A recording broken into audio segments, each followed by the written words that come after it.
नमस्कार, मैं हूं संजय शर्मा। आप देख रहे हैं 4 PM न्यूज नेटवर्क। देश के एक बेहतरीन पत्रकार हैं नीलू व्यास। राज्यसभा टीवी में रही, अलग अलग टीवी चैनल में रही, कई जगह आप उनको सुनते रहते होंगे। बड़ी बहादुर पत्रकार है। मैंने देश के जो मौजूदा मुद्दे चल रहे हैं उनसे, उन तमाम मुद्दों पर उनसे बड़ी बेबाक बातचीत की और बड़े जोश के साथ और बड़े हौसले के साथ उन्होंने उन मुद्दों पर मुझे जवाब भी दिए। नीरू जी ने कहा कि ये वो वक्त आ गया है जब आम आदमी को खड़ा होना पड़ेगा, क्योंकि अब अदालतों से भी ईमानदारी भरे फैसले दिखते नहीं है।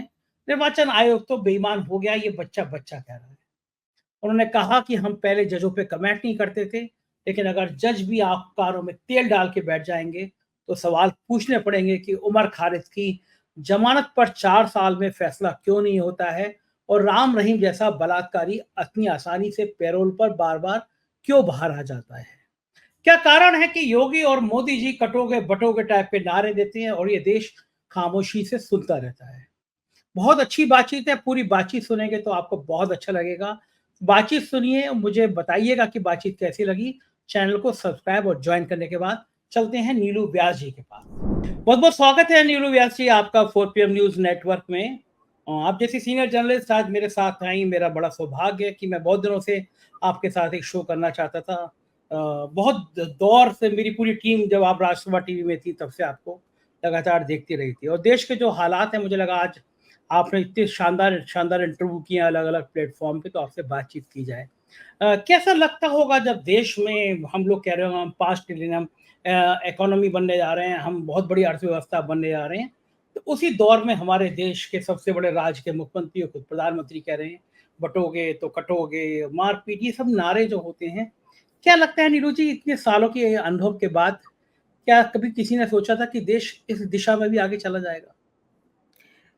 संजय, मैं इंडिविजुअली अगर मैं तुम अगर मेरी राय पूछोगे तो एक पत्रकार के रूप में जब देखती हूँ उस तरीके के हालात तो मुझे लगता है कि देश बहुत पीछे जा रहा है। हम भले ही 5 ट्रिलियन इकोनॉमी का दावा कर रहे हों, हम ये कह रहे हों कि हम तो विश्व गुरु बनेंगे, लेकिन हम जा किधर को रहे हैं? हमारे पास आज भी विकास केवल नाम पे ही है, क्योंकि जो हमारी मानसिकता है वो बटोगे और कटोगे की है। हमारे जितने बीजेपी के मुख्यमंत्री हैं, चाहे वो योगी आदित्यनाथ हों या फिर आप मंत्री को जो गिरिराज सिंह हैं उनको देख लीजिए, या फिर वो जो प्रदीप सिंह अरेरिया के जो एमपी हैं उनका ये कहना है कि भई अरेरिया में रहना है तो हिंदू ही होना पड़ेगा। किस बात का संविधान है? मुझे तो ऐसा लगता है, और बहुत ही एक एक्सट्रीम व्यू लोग उसको मानेंगे, लेकिन बीजेपी को क्या संविधान की ज़रूरत है? वो अपना ही एक संविधान चला लें। हमारे देश के संविधान की उनको ज़रूरत क्या है? वो सीधे-सीधे ये कह दें कि देश में जो संविधान चल रहा था, वो कांग्रेस के समय में जो संविधान बनाया गया था, वो हमारे लिए नहीं बना है। हम क्यों ऐसे संविधान का इस्तेमाल करें? आप अपना संविधान ले आइए। लेकिन नाटक संविधान का और मदर ऑफ डेमोक्रेसी का नाटक, ये कह के कि हम विश्व गुरु हैं, हम तो सारे धर्म के लिए हम लास्ट माइल तक चलते हैं। ये जो आडंबर है, ये जो पाखंड है ना, ये वाक़ई में बहुत ही आपके मन को दुखी करता है, और मुझे लगता है कि बहुत ही एक प्रिटेंशियस दौर से हम गुज़र रहे हैं, जहाँ पर केवल और केवल दिखावा करते हैं लोग, केवल और केवल दिखावा, जिसको एक कॉन्स्टिट्यूशनल शैम बोलते हैं, एक अंग्रेज़ी में फ्रेज़ है, संवैधानिक दिखावा। वो संवैधानिक दिखावा मुझे लगता है कि आज के दौर में संजय हो रहा है, और एक पत्रकार के रूप में ये चीज़ कहने में बहुत अजीब लगती है, लेकिन यही यही हकीकत है। आज के दौर की यही हकीकत है। जी संजय। नीलू जी, ये मैंने देखा कि जो 2024 के नतीजे आए, 300 पार, 400 पार, 350 पार, जो शुरू शुरू में नारे लगे थे, उन नारों की हवा निकली, पूरा बहुमत नहीं मिला। तो समझ में आया कि ये जो विकास का ढोल पीटा जा रहा था, जो बातें की जा रही थी, उसकी हवा निकल गई। और फिर देश को या बीजेपी को, संघ को, जिसको भी लगा होगा कि अब दौर फिर वही लाना है कि हिंदू बनाम मुसलमान। ये जो दौर इस देश में पैदा करने की कोशिश की जा रही है, डर ये भी लगा कि पिछड़े और दलित अपने अधिकारों के लिए इकट्ठा होने शुरू हो गए हैं, चिंतित हो गए हैं। उत्तर प्रदेश में बीजेपी को जिस तरह से शिकस्त मिली, उसने और माथे पे शिकन डाल दी। आपको लगता है ये बटोगे कटोगे इस तरह की जो राजनीति है, वो सिर्फ पिछड़ों और दलितों को हिंदू बनाने की राजनीति है, लेकिन क्या इससे देश को बहुत बड़ा नुकसान हो सकता है और क्या बीजेपी कामयाब हो जाएगी? देखिए, बीजेपी ने हमेशा से एक नफ़रत की राजनीति की है, हमेशा से हर समाज के तबके को बाँटने का काम किया है, और जिसको वो सोशल इंजीनियरिंग का नाम देते हैं कि देखिए हम समाज में एक नई तरीके की इंजीनियरिंग ला रहे हैं रीच आउट करने के लिए। 5 किलो राशन बांटकर अगर आप समाज को बांटने का काम कर रहे हैं तो फिर ये क्या ओबीसी की रीच आउट एक्सरसाइज है? ये तो आप नए नए ढंग ढूंढ रहे हैं कि पहले आप समाज को बांटो, फिर उसको एक अलग सब कैटेगरी में बांट दो, फिर उसको आगे की कैटेगरी में बांटो और इतना बांट दो कि समाज बचे ही ना। इसी तरीके से बांट रही है बीजेपी आज के समाज को।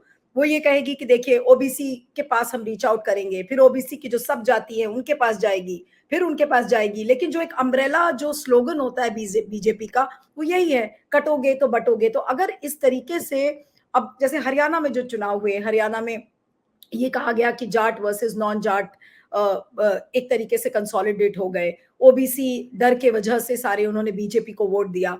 तो ये सब नैरेटिव बनाने की बात है, लेकिन सवाल ये उठता है कि आप इतना बांट दो समाज को कि समाज के पास वो जो एक रीढ़ होती है खड़े होने की वो खड़ी ना हो पाए, समाज खड़ा ही ना हो पाए। मुझे लगता है कि बीजेपी उस तरीके की राजनीति करती है जहां पर समाज के किसी भी तबके को खड़ा मत रहने दो, समाज के हर तबके को ये बताओ कि देखो मोदी जी ने आपके ऊपर ये एहसान किया है, इसलिए अगर थोड़ा बहुत भी आप अपना सिर उठा सकते हो तो आप उनको धन्यवाद दो, उनका शुक्रिया करो और आप उनको वोट दो। मॉरल जो एक ऑब्लिगेशन होता है बीजेपी का कि ठीक है हम आपको राशन बांट रहे हैं, हमने आपको घर दिया, हमने आपको टॉयलेट्स दिए, इसलिए आप हमें वोट करिए। और कहने को पूरे विश्व के सामने हम क्या कहते हैं कि हम तो मदर ऑफ डेमोक्रेसी हैं, हम सेक्युलरिज्म में विश्वास करते हैं, हम समाज के हर तबके को फायदा पहुंचाते हैं। तो ठीक है आप मटीरियलिस्टिकली बोलने को आप कुछ भी बोल दें, लेकिन जो आपका सामाजिक जो ताना बाना है, जो सामाजिक ढांचा है, आपने उसकी तो बिल्कुल ऐसी की तैसी कर दी, कुछ भी बचा नहीं है, बिल्कुल तितर बितर हो गया है समाज। लेकिन मुझे तो हैरानी होती है कि बीजेपी और प्रधानमंत्री नरेंद्र मोदी हो, चाहे योगी आदित्यनाथ हो या बीजेपी शासित कोई भी राज्य हो, किसी भी मुख्यमंत्री को सामाजिक ताने बाने से कोई फर्क ही नहीं पड़ता, कोई फर्क नहीं पड़ता। और इसीलिए आप देखिए इम्प्यूनिटी के साथ, जिसको एक शब्द कहते हैं कि उनके मन में कोई गिला शिकवा नहीं है कि क्यों ऐसा हो रहा है। अब वो जो साबिर मलिक का केस देख लीजिए आप, जो जिसको कि बेचारे को मार दिया गया था ये कहते हुए कि भाई उसने उसके घर में बीफ मिला था, उसने बीफ खाया। अब पता चल रहा है कि लैब रिपोर्ट में कुछ ऐसा था ही नहीं। आज कोई अकाउंटेबल है साबिर मलिक जैसे लोगों की डेथ का? पीट पीट कर उस बच्चा उसको इस बेचारे को मार दिया गया। आज कौन इसके लिए अकाउंटेबल है? तो अकाउंटेबिलिटी की तो हम बात करें ही ना। अगर आप और हमारे जैसे लोग अगर अकाउंटेबिलिटी का सवाल खड़ा करेंगे तो कहेंगे ये तो सरकार के विरोधी लोग हैं। तो इस तरीके का जब सामाजिक ताना बाना बुन दिया जाएगा तो आप क्या कहोगे? आप लॉजिक, आप सेंस, रीजनिंग, आप उसकी बात ही नहीं करो। और जो लॉजिक और सेंस की बात करे उसको आप उसके खिलाफ या तो केसेस कर दो, या तो आप उसको जेल भेज दो, और या तो आप कह दो कि वो देश विरोधी है। तो यही सामाजिक ताना बाना बीजेपी ने बुना है। और मुझे बड़ा दुख होता है कि ये समाज कैसे आगे चलेगा, और जो हमारी आज की पीढ़ियां हैं, जो बच्चे हमारे जो छोटे हैं, वो जब बड़े होंगे वो कैसे समाज में बड़े होंगे, ये एक बहुत चिंता का विषय है। पुराने जमाने के जो नेता थे, चाहे वो नेहरू हो, चाहे फिर आई के गुजराल हो, चाहे देवेगौड़ा हो, वो सब 4 जनरेशंस आगे की बात करते थे। मोदी जी के राज में, जो पिछले 10 सालों से इनकी सरकार है, जो बच्चे पैदा हुए थे मोदी जी के राज में, आज वो बच्चे 10 साल के होंगे। अब ये जब तीसरा कार्यकाल होगा वो बच्चे 15 साल के होंगे। किस तरीके की जनरेशन वो बनाएंगे मोदी जी, ये खुद सोचे। मुझे तो लगता है कि बहुत ही सीरियस इशू है और बहुत कंसर्निंग इशू है। सोशल मीडिया पे कुछ लोग ये पोस्ट कर रहे थे कि बीजेपी जो हिंदुत्व का गेम खेलती है, कांग्रेस अब उसकी काट नहीं ढूंढ पा रही। कांग्रेस को भी हिंदुत्व की एक राजनीति करनी पड़ेगी, मुसलमानों को साथ लेके उसको हिंदुत्व की भी बातें करनी पड़ेगी। आप क्या सहमत है कि कांग्रेस के लिए जरूरी है कि वो भी मंदिर की बात करे, वो भी टीका लगाए, वो भी इस तरह का नाटक करे? क्या जरूरी है, या फिर देश अभी भी सेकुलर विचारधारा के साथ खड़ा होगा? क्योंकि जो वोट आए हैं इस बार, तो वो उन्माद के खिलाफ वोट है देश में, एक तरह का कि हमने आपको पूर्ण बहुमत नहीं दे सकते हम लोग। तो कांग्रेस को इस बीजेपी की इस उन्मादी राजनीति से निपटने के लिए क्या करना चाहिए? नहीं, मुझे लग रहा है कि कांग्रेस को बीजेपी को कॉपी करने की जरूरत ही नहीं है। कांग्रेस की जो मेन रीढ़ है, जो कांग्रेस की फाउंडेशन है, वो सेक्युलर राजनीति पे खड़ी हुई थी कि आप समाज के हर तबके की आप बात करें। अब जिस समय इंदिरा गांधी की सरकार थी या फिर जवाहरलाल नेहरू की सरकार थी, मुस्लिम अपीजमेंट का आरोप तो ठीक है, हिंदू अपीजमेंट का आरोप बीजेपी पे भी लग सकता है, उसी तरीके से कांग्रेस पर आप मुस्लिम अपीजमेंट का आरोप बीजेपी लगाती रही है। लेकिन जो संविधान की, सेक्युलरिज्म की जो राजनीति थी, जो एक समय में बहुत ज्यादा सफल हुई थी, मुझे लगता है कि वापस उसी फाउंडेशन पे ही कांग्रेस को काम करना चाहिए। और काफी कुछ पटरी पर राहुल गांधी लेकर भी आए थे 2024 में, जो संविधान का नारा दिया, सब सब सब लोगों को साथ लेके चलने का, नफरत के बाजार में मोहब्बत की दुकान, ये बहुत अच्छा स्लोगन था और उसने राहुल गांधी को बिल्कुल सेंटर स्टेज पर लाके खड़ा कर दिया। तो मुझे नहीं लगता कि हिंदुत्व की राजनीति का जवाब देकर और कांग्रेस के लोगों को भी टीका लगा देना चाहिए या बहुत ज्यादा मंदिर जाना चाहिए, क्योंकि जब हिंदुत्व को कॉपी करेगी कांग्रेस तो फिर सब यही कहेंगे कि अरे बीजेपी को तो आप पछाड़ नहीं सकते, और फिर वो कांग्रेस का आडंबर लगेगा। इसलिए मुझे लगता है कि जिस पटरी पर इस समय राहुल गांधी चल रहे हैं, उसी पटरी पर सिर्फ राहुल गांधी ही नहीं बल्कि कांग्रेस के और नेता भी चले। क्योंकि अभी क्या हो रहा है, अभी केवल और केवल कांग्रेस में राहुल गांधी नजर आ रहे हैं कि राहुल गांधी के इर्द गिर्द चीजें हो रही है, और ये पता नहीं चल पा रहा है कि जो बाकी नेता हैं वो उतनी ही एनर्जी से, उतने ही पैशन से वो काम कर पा रहे हैं या नहीं कर पा रहे हैं। अब सिस्टम क्या है, उनको काम कितना करने दिया जा रहा है, मैं बहुत ज्यादा निटिग्रिटीज में नहीं जाऊंगी, लेकिन राहुल गांधी के अलावा भी लोगों को दिखना होगा। जैसे पुरानी कांग्रेस में दिखता था, नेता नजर आते थे, मल्टीप्लिसिटी ऑफ लीडर्स दिखता था कांग्रेस में, और लोग कहते थे Congress is a Galaxy, you find a Galaxy of leaders in Congress. तो वो चीज कांग्रेस को मेंटेन करनी पड़ेगी, और मुझे लगता है वही कांग्रेस की यूएसपी है। बीजेपी को कॉपी करने से मुझे नहीं लगता कांग्रेस को कुछ भी मिलने वाला है। मुझे लगता है कि महाराष्ट्र का चुनाव थोड़ा डरा रहा है बीजेपी को। महाराष्ट्र आर्थिक राजधानी है और जो हालात हैं वहाँ पे अलग अलग गुट बटे हुए हैं, महायुति में बहुत फूट है। अरे खराब चीजें महा अघाड़ी में भी हो रही है, महाविकास अघाड़ी में भी हो रही है, लेकिन महायुति की लड़ाइयाँ ज्यादा चर्चा में आ रही हैं। तो क्या लगता है आपको कि महाराष्ट्र में फिर से ये उन्माद का सहारा लेके जीत सकती है, या महाराष्ट्र बहुत बड़ा मुश्किल में ले आया है बीजेपी को, जिससे पार पाना संभव नहीं है, नजर नहीं आ रहा उसको? संजय, ऑनेस्टली बताऊं तो हरियाणा के चुनाव के बाद से जो चुनावी प्रक्रिया है ना, उससे पूरा भरोसा उठ चुका है। क्योंकि हरियाणा का जो सेंटिमेंट था, जो पब्लिक सेंटिमेंट था, वो पूरा कांग्रेस के फेवर में था, और समाज का हर तबका, चाहे वो किसान हो, चाहे जवान हो, चाहे पहलवान हो, वो सब बीजेपी के खिलाफ थे। लेकिन बीजेपी ने, आपने खुद ही देखा होगा, मैंने तो कई काउंटिंग एजेंट्स के भी इंटरव्यूज किए और उन्होंने बताया कि किस किस तरीके से फ्रॉड हुआ है। लेकिन अब उस फ्रॉड को मानने के लिए ना जब अदालत तैयार है, ना जब आपका सिस्टम तैयार है, आप कैसे रिस्पॉन्ड करोगे? इलेक्टोरल फ्रॉड का जब एक्नॉलेजमेंट है ही नहीं देश में, कि अगर आपने इलेक्शन पिटिशन फाइल किया है, उस इलेक्शन पिटिशन को आप कितने दिन पेंडिंग रखते हो, उसकी कोई मियाद है कि आप इलेक्शन पिटिशन को इतने दिन में निपटाएंगे? ऐसा कुछ है ही नहीं। तो जब देश में इलेक्शन फ्रॉड को टैकल करने के लिए हमारे पास सिस्टम नहीं है, और फ्रॉड पूरी तरह से हो रहा है, सामने दिख रहा है, कभी आपकी ईवीएम मशीन्स को बंद कर दिया जाएगा, कभी जो जो कनेक्टेड मशीन्स हैं वो ऑफ हो जाएंगी, या फिर अचानक, जो काउंटिंग एजेंट्स बता रहे थे, मैं उन्हीं के हवाले से बता रही हूँ, और वो कोई प्रोपेगेंडा नहीं था, वो उन्होंने आप बीती बताई थी जो उन्होंने वहां पर फेस किया। जो पूरा काउंटिंग सेंटर है उसको किस तरीके से बनाया जाता है कि एक बेचारा काउंटिंग एजेंट है, उसको ऐसा लगता है कि वो नॉर्थ कोरिया में जाकर बैठ गया है। यानी कि जो पूरा काउंटिंग प्रोसेस है, बोलने के लिए हम क्या बोलते हैं, हमारे राजीव कुमार क्या बोलते हैं कि हम तो बहुत रोबस्ट काउंटिंग सिस्टम बनाएंगे, गोल्ड स्टैंडर्ड का हम इलेक्शन कराते हैं। कैसा गोल्ड स्टैंडर्ड का इलेक्शन, जब आपका बेसिक फॉर्म 17C सही नहीं है, आपके जो भी डाउट्स हैं मन में, आप उस डाउट को एड्रेस करने के लिए तैयार नहीं है, और उस डाउट का डी के बारे में भी जब बात की जाती है तो आपको ये बोल दिया जाता है कि भाई आप डाउट क्यों कर रहे हो, इलेक्शन कमीशन तो एक कॉन्स्टिट्यूशनल अथॉरिटी है,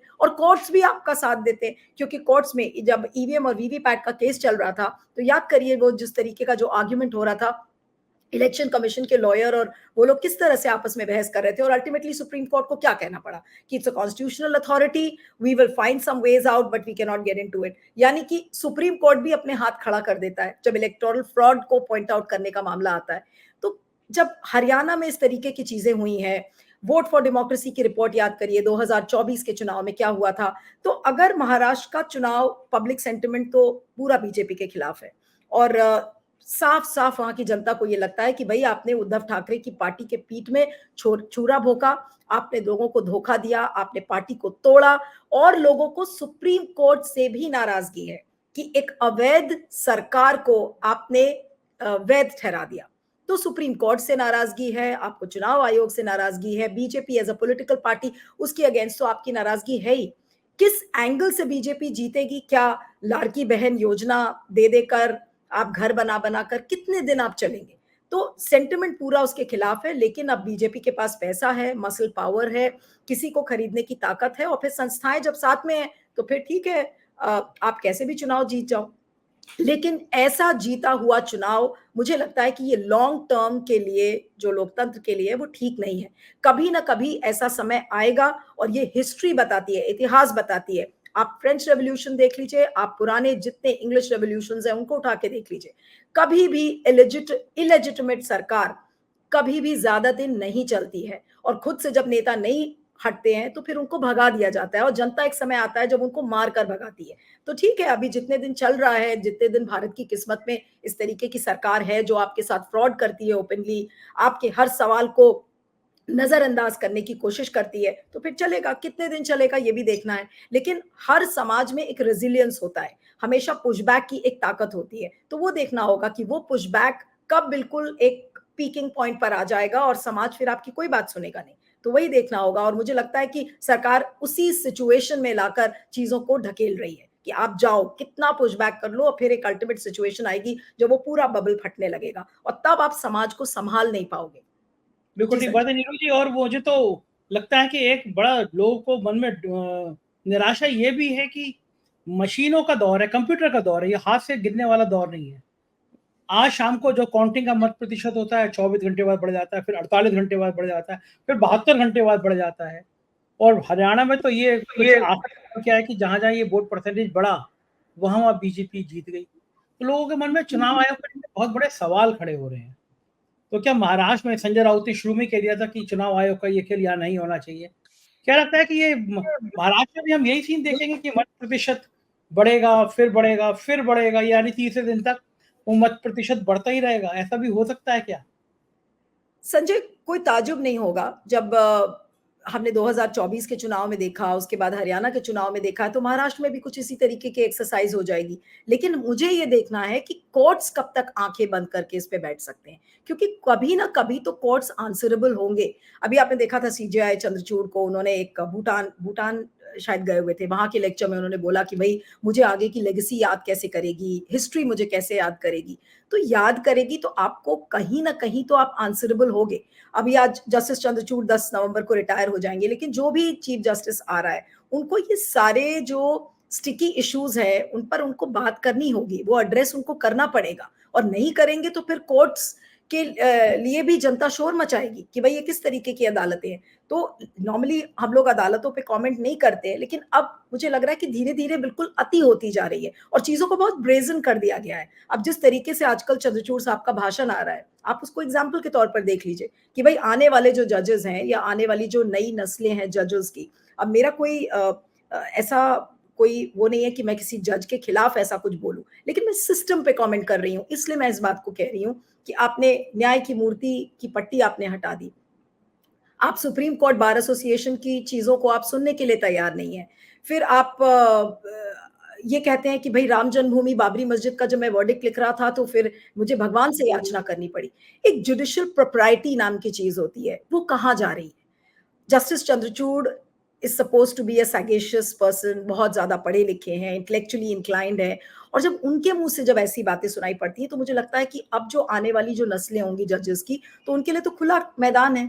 आप जैसे चाहो आप सिस्टम के साथ छेड़छाड़ करो, क्योंकि अब आपको आगे बढ़ना है। अब मुझे नहीं पता कि चंद्रचूड़ साहब का पर्सनल उसमें बेनिफिट क्या है, ये तो अभी नहीं पता चल सकता। जब वो रिटायर होंगे उसके बाद अगर वो कुछ बेनिफिट के लिए वो आगे जाते हैं या कुछ पॉलिटिकल बेनिफिट्स रीप करते हैं, तब उस पर कमेंट्री होगी, जैसे रंजन गोगोई के साथ हुई थी। लेकिन आगे की जो जनरेशन्स हैं जजेस की, वो उनके लिए कैसा मैदान छोड़ कर जा रहे हैं, आप ये देख लीजिए कि जहां पर आप लेडी ऑफ जस्टिस का ब्लाइंड फोल्ड आपने हटा दिया, आप कह रहे हैं कि भाई जस्टिस इज नॉट ब्लाइंड, और आप जिस तरीके की चारों तरफ चीजें हो रही हैं, तो आप सोच लीजिए कि अदालतों की हालत क्या होने वाली है। और अगर जस्टिस चंद्रचूड़ इस बात को कह रहे हैं तो फिर बाकी जजेस क्या करेंगे मुझे नहीं पता। और ये खाली मैं ही नहीं कह रही हूँ, दुष्यंत दवे ने एक इंटरव्यू में कहा, उसके बाद मैंने 2-3 जजेस के इंटरव्यूज किए हैं, बहुत ही स्केदिंग अटैक्स थे वो जुडिशरी पर, कि ये बहुत ही एक जो नया लो दिखता है जुडिशरी में वो दिख रहा है। So it's things really don't look very very encouraging, Sanjay. Neeru ji, जब उन्होंने पूछा कि इतिहास कैसे याद करेगा, तो सोशल मीडिया पे लंबी चौड़ी पोस्ट लोगों ने लिखी कि इतिहास ऐसे याद करेगा कि आपके टाइम में न्यायालय में राम रहीम जैसे बलात्कारी को जमानत मिल जाती है और 4 एब्सोल्युटली। साल से बंद जेल में उमर खालिद का कोई जिक्र भी नहीं आता है, तारीख पे तारीख लग जाती है, एक नौजवान का परिवार उसको इंतजार करता रहता है। उमर खालिद के मामले में अदालतों को सांप क्यों सूंघ जाता है? क्या इस नौजवान की इतनी बड़ी गलती है कि देश की सबसे बड़ी अदालत में उसकी जमानत पर सुनवाई नहीं होती है? यही यही तो सबसे बड़ी दुविधा है पूरे जुडिशियल सिस्टम की, कि आप जो आर्टिकल 21 है, right to life and liberty, आपका बेल आपका एक राइट है। मुझे खुद समझ में नहीं आता है कि कोर्ट्स को क्यों इतनी देरी हो रही है समझने में। अब जैसे पीएमएलए के केसेस है, पीएमएलए के केसेस को एक हौवा बना दिया गया था। अब लेकिन जब से लगातार पीएमएलए के केसेस डिमोलिश हो रहे हैं, डिमोलिश शब्द मैं इसलिए यूज कर रही हूँ क्योंकि एक किले की तरह खड़ा कर दिया था मोदी सरकार ने पूरे उस पीएमएलए के कानून को, कि भाई एक ऐसा किला बना देंगे जिसको कोई भेद नहीं पाएगा। लेकिन धीरे धीरे कोर्ट्स को समझ में आया और कोर्ट्स ने उनको उसमें बेल देनी शुरू की, चाहे वो संजय सिंह हो, चाहे अरविंद केजरीवाल हो। मैं ये नहीं कह रही हूँ कि सब बरी हो गए, लेकिन बेल आपका हक है। एक लंबे समय का इनकैर्सरेशन ये आप नहीं कर सकते। एक बेसिक चीज कोर्ट्स ने नहीं मानी, चाहे वो लोअर कोर्ट्स हो, चाहे हाई कोर्ट्स हो, सुप्रीम कोर्ट को भी बहुत समय लगा, लेकिन सुप्रीम कोर्ट ने किया अंत में। लेकिन जिस तरीके से पीएमएलए का जो पूरा जो किला है वो बिल्कुल अब ध्वस्त दिखता है, क्योंकि साफ दिख रहा है कि आपने अपनी ईडी और जो जितनी भी जांच एजेंसीज है उनका आपने दुरुपयोग करके और लोगों को बेल नहीं दिलवाई। अब कोर्ट्स ने उस चीज को डिमोलिश करना शुरू किया है। अब उसी तरीके से ये जो ह्यूमन राइट्स के केसेस हैं, ये भी अब धीरे धीरे करके ध्वस्त होंगे। अब जैसे शारजील का केस था, शारजील के केस में सुप्रीम कोर्ट को कहना पड़ा कि भाई ठीक है, अब उनका हक नहीं था, उन्होंने लेकिन बोला कि we request the high court to give an expeditious bail. तो अब बेल उनको देनी पड़ेगी, जो भी नेक्स्ट हियरिंग होगी उसमें शारजील इमाम को भी बेल मिलेगी। तो मुझे लगता है कि उमर खालिद का भी case is just a matter of time, क्योंकि अब इसको लेकर पब्लिक प्रेशर बन रहा है। और जनता का जब प्रेशर कोर्ट्स पे भी पड़ने लगता है, तो मुझे नहीं लगता कि कोर्ट्स कितने दिन तक बेल करेंगी। लेकिन हाँ, कोर्ट्स को कटघरे में तो खड़ा करना ही पड़ेगा। पहले की पत्रकारिता में बोला जाता था कि भाई जजेस कुछ भी कह लें, आप बोलेंगे नहीं। लेकिन आप कब तक नहीं बोलेंगे? अगर जजेस ने अपने कान में तेल डाल लिया है, वो कोई चीज देखने के लिए तैयार नहीं है, तो फिर आप बोलोगे, आप कब तक नहीं बोलोगे? और ये हमारा समाज ऐसा नहीं है कि जो हम पहले वाली पत्रकारिता कर लें कि भाई हम बैलेंस करके चले। बैलेंस करके आप क्या चलोगे? एक ऐसे समाज में जिसका बैलेंस ही पूरा बिगड़ गया है, आप कैसे बैलेंस होके चलोगे? आपको कहीं तो एक लाइन लेनी पड़ेगी ना, कि either you are this side और दैट साइड। और सही चीजों के साथ अगर आप खड़े हैं तो आप खड़े हैं, वो आपके प्रिंसिपल की बात है। सिंपल। डेपुटी कह रही है, हम तो अपने शुरू में लेटर पैड पे छापते थे कि हम निष्पक्ष नहीं है क्योंकि हम सच के पक्षधर हैं। आपको एक पक्ष लेना ही पड़ेगा। जजों की बात हुई है, तो आपको लगता है कि एक टाइम में वो था कि चंद्रचूड़ साहब के दीवाने हो गए थे लोग देश में, बड़ी उम्मीदें थी। क्या ऐसा हुआ कि महामानव उनके घर पे गए और सारी तस्वीर बदल गई? कभी कभी ऐसा होता है ना कि हमारे गांव में कहे जाते हैं बहू के चरण पता चल जाते हैं। बहू घर में आई तो अच्छे काम हो गए, बुरे काम हो गए, तो कहते हैं कि बहू के चरण पता चल जाते हैं। तो महामानव गए और गणेश जी की आरती करी और उस दिन से चंद्रचूड़ साहब की बैंड बज गई। क्या लगता है आपको ये संयोग था या ये कुछ प्रयोग था, या फिर वाकई में प्रधानमंत्री जी का उनके घर जाना उनके लिए बिल्कुल मुसीबत भरा साबित हो गया? अब मुसीबत तो आई क्योंकि जुडिशरी पे सवाल खड़े किए, और अगर चाहते तो मोदी जी इस चीज को कंट्रोल कर सकते थे, चंद्रचूड़ साहब चाहते तो कंट्रोल कर सकते थे। उनके पास ये पूरी पावर्स थी कि भाई अगर आपकी जितनी भी फोटोग्राफ्स ली गई हैं आप उसको वायरल नहीं करवाते। लेकिन both of them chose to make those pictures viral, which means कि both of them were complicit. Chandrachud साहब भी उतने ही कल्पेबल हैं जितने कि मोदी जी कल्पेबल हैं। अगर चंद्रचूड़ साहब ने गलती की होती तो मोदी जी मना कर सकते थे, मोदी जी ने अगर गलती की थी तो चंद्रचूड़ साहब उसको कंट्रोल कर सकते थे। दोनों के पास एफिशिएंसी थी उस चीज को कंट्रोल करने के लिए, लेकिन नहीं किया। कारण क्या है उसमें मैं नहीं जाऊंगी, because that is open to speculation, हर चीज उसमें स्पेक्यूलेट हो सकती है। लेकिन जो मैसेज गया है वो मैसेज बहुत गलत गया। मैसेज यही गया कि आप एक प्राइवेट फंक्शन में जा रहे हैं, और वही बात जो मैं पहले कह रही थी कि जुडिशियल प्रोप्राइटी की एक लक्ष्मण रेखा होती थी, जजेस का एक कोड ऑफ कॉन्डक्ट होता था कि भाई ठीक है आप इस तरीके से पब्लिक फंक्शंस में नहीं जाएंगे। लेकिन पब्लिक फंक्शन तो छोड़ दीजिए, अभी चंद्रचूड़ साहब ने 2 दिन पहले ये बोला कि भाई जजेस have to meet the state CMs because their purse is controlled by them. A purse is controlled by them because their budget has to be allocated. अगर आपको अपनी एडमिनिस्ट्रेटिव बिल्डिंग बनवानी है तो उसके लिए सरकार आपको सैंक्शन करती है. लेकिन प्रॉब्लम ये है कि जुडिशियल प्रॉपर्टी को ध्वस्त कर दिया गया है. अब हर चीज का एक लॉजिक देते हैं जजेस, और उस लॉजिक के बहाने एक अपने जुडिशियल पिलर को खड़ा करने की कोशिश कर रहे हैं. और उसका कंपैरिजन पुराने समय से जब होने लगता है तो अब ऐसा लगता है कि भाई जुडिशरी को क्या हो गया है. हो सकता है वो आज के जमाने से चलना चाह रहे हो. चंद्रचूड़ साहब की थिंकिंग आप देखिए, मैं उनको बड़ा क्लोजली फॉलो कर रही हूँ. पिछले कई, जिस समय से गणेश आरती आ रही है और उसके पहले भी जो उन्होंने वर्डिक्स दिए हैं, भाई इलेक्टोरल बॉन्ड का एक अच्छा फैसला उन्होंने सुनाया, लेकिन उनकी बुराई भी उसलिए हुई क्योंकि उन्होंने इंक्वायरी को बिल्कुल बंद कर दिया कि भाई there will be no inquiry into it. अब अगर इंक्वायरी वो करते या इंक्वायरी के लिए सैंक्शन कर देते तो फिर क्या होता, कम से कम एक इलेक्टोरल बॉन्ड का केस लॉजिकल कंक्लूजन तक पहुंचता. तो उन्होंने हाफ ग्लास को हमेशा फुल देखा कि ग्लास आधा भरा है और बस उन्होंने सोचा कि अब उनका काम खत्म हो गया, अब हम आगे बढ़ लेते हैं. तो मैंने ये एक इंटरव्यू किया था जस्टिस काटजू का, जिसमें उन्होंने कहा कि जो उस इंटरव्यू में किया था वही मैं आपसे शेयर कर रही हूँ. उन्होंने कहा कि चंद्रचूड़ साहब को, आपको लगता है कि भाई बहुत ही निष्पक्ष होकर उन्होंने अगर बाबरी मस्जिद का फैसला सुनाया, तो ऐसा नहीं है, क्योंकि उस समय उनको चीफ जस्टिस बनना था और उनके फादर भी एक करियरिस्ट थे, चंद्रचूड़ साहब भी एक करियरिस्ट है. ये मैं कोट कर रही हूँ जस्टिस काटजू को. और उन्होंने कहा कि उसी करियर की लालसा में उनको ये फैसला सुनाना पड़ा, तो ये उनकी मजबूरी थी. तो अगर उस लाइन को हम आगे लेकर चलते हैं तो again as we are speculating, तो हो सकता है कि उनको कोई एक आगे का करियर दिया हो, गणेश आरती उन्होंने की हो और उनको कोई अच्छा प्रॉमिस मिल गया हो प्रधानमंत्री से, या फिर अब ये तो कहना मुश्किल है, लेकिन मैसेज बहुत गलत गया. वो हमारी जुडिशरी के लिए भी गलत है, एग्जीक्यूटिव के लिए भी गलत है, और किस तरीके का हम एग्जाम्पल आने वाले लोगों के लिए सेट कर रहे हैं, वो एग्जाम्पल बहुत गलत तरीके से सेट हुआ है. संजय, बिल्कुल ठीक है. आखिरी सवाल आपसे नीरू जी, देश का आम आदमी जो उदास है सत्ता की, सरकार की हालत देखकर, सरकार के इस तरह के हिंसक व्यवहार को देखकर, वो दुखी है निर्वाचन आयोग को देखकर, और अब वो दुखी हो गया सर्वोच्च न्यायालय को देखकर. कहाँ जाए आम आदमी? उसका मन टूटता है तो करे क्या? मन को तोड़ना ही तो नहीं है, मन को और कड़ा कर लेना है कि अब आपके साथ अदालत भी साथ नहीं है, आपका कोई तंत्र साथ नहीं है, और अब आपको अकेले लड़ाई लड़नी है. तो अपने, ये नहीं कहूंगी कि शस्त्र निकाल लो और तलवार लेकर और जाकर मारपीट करो, लेकिन एक लड़ाई के लिए तैयार रहना पड़ेगा. और हमें अपने नई जनरेशन को भी उस लड़ाई के लिए तैयार करना पड़ेगा कि अगर आपका सिस्टम आपका साथ नहीं देता है तो आपको कैसे अपने आप को प्रिपेयर करना है. तो यहाँ पर मन छोटा करने की बात नहीं है. और हर देश में एक ऐसा दौर आता है कि जब आपके सिस्टम्स फेल कर जाते हैं, आपकी सरकारें आपका साथ नहीं देती हैं, तो पुराने जो इतिहास के जो पन्ने हैं वो हमें बहुत कुछ सिखाते हैं. तो मुझे लगता है कि ये एक ऐसा दौर है जहां पर जनता की जागरूकता बहुत जरूरी है. और इसीलिए मैं कहती हूँ कि इस समय जो सबसे अहम रोल है, पॉलिटिकल पार्टी से भी ज्यादा मुझे लगता है कि सिविल सोसाइटी का रोल है. लेकिन सिविल सोसाइटी को क्या कर रहे हैं, सिविल सोसाइटी को जेल में बंद कर देते हैं, सिविल सोसाइटी को पनपने ही नहीं दिया जाता, उनके फंड्स को सील कर दिया जाता है, उनके फंड्स को काट दिया जाता है. तो ये है हमारी जो सिविल सोसाइटी की ग्रोथ. लेकिन सिविल सोसाइटी ही समाज को जागरूक बना सकते हैं और उनका बहुत अहम रोल है. अगर बीजेपी आरएसएस के आधार पर पूरा चुनाव जीती है तो आपको क्या लग रहा है, समाज अगर जागरूक होगा तो वो बिना सिविल सोसाइटी के जाग जाएगा? आज गांव में छोटे जो लोग हैं, जो पढ़े लिखे नहीं हैं, अगर उनको अपने राइट्स के बारे में जानना है, आज भी साइकिल पर एक सोशल एक्टिविस्ट जाता है, गांव में लोगों को समझाता है. उस एक साइकिल पर चढ़ते हुए सोशल एक्टिविस्ट का उसको कोई ज्यादा पैसे नहीं मिलते, लेकिन वो समाज के, गांव के एक छोटे से कोने में जाके लोगों को समझाता है कि उनके अधिकार क्या है. और इसीलिए वो राइट टू वोट बनता है कि भाई आप अपना मन कड़ा कर लो कि आपको किस पार्टी को वोट देना है, कौन सी पार्टी आपके लिए अच्छी होगी.